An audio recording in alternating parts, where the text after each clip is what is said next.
Yung binabanggit na coastal uplift, yung umangat yung lupa, Opo. ano ang report ng LGU rito? Meron bang mga pamilya doon na naapektuhan? Opo, dahil nga po marami coastal communities natin, umaabot ng 56 po, coastal communities in Sarangani Province.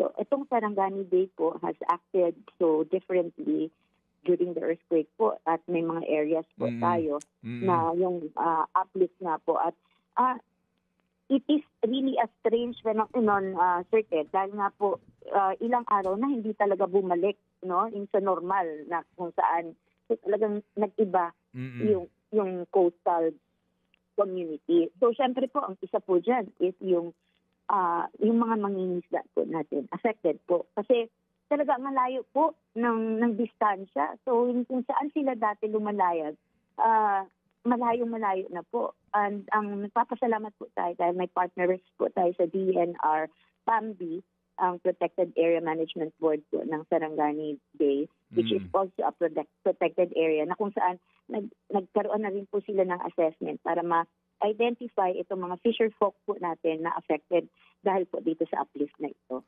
Okay, sige. So, sa ngayon, Joanna, ano ang gagawin ng LGU doon sa mga prone to flooding na mga barangays, particularly itong nandiyan sa coastal areas ninyo? Considering din na baka na naman lumakas ang ulan at magkaroon kayo ng problema doon sa evacuation na naman. Opo. Ang ating naman po mga evacuation centers ay identified naman po whether it's for flood, for earthquake or what. Identified na po yan ng ating mga munisipyo. So ang ginagawa po ngayon ng ating mga local government units ay patuloy po na minomonitor ang ating weather at pati na rin po itong nangyayari. Even kung may tsunami warnings and all, yun po ang ginagawa. Talagang immediate evacuation or preemptive evacuation po ang ginagawa. Kaya nga po, yung mga kababayan natin, talagang they are into monitoring po yun sa ating mga official channels. Meron po tayong in-implement po na batingaw na system.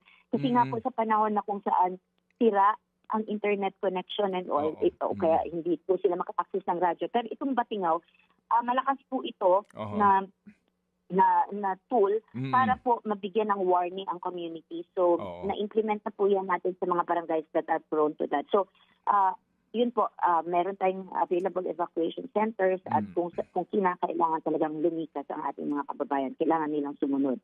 Mga kapatid, patuloy po kayong tumutok sa 105.9 True FM para sa totoong balita, informasyon, music and entertainment. Mag-subscribe sa aming YouTube channel at podcast at sundan nyo kami sa Facebook, Instagram, X at TikTok sa True Network PH.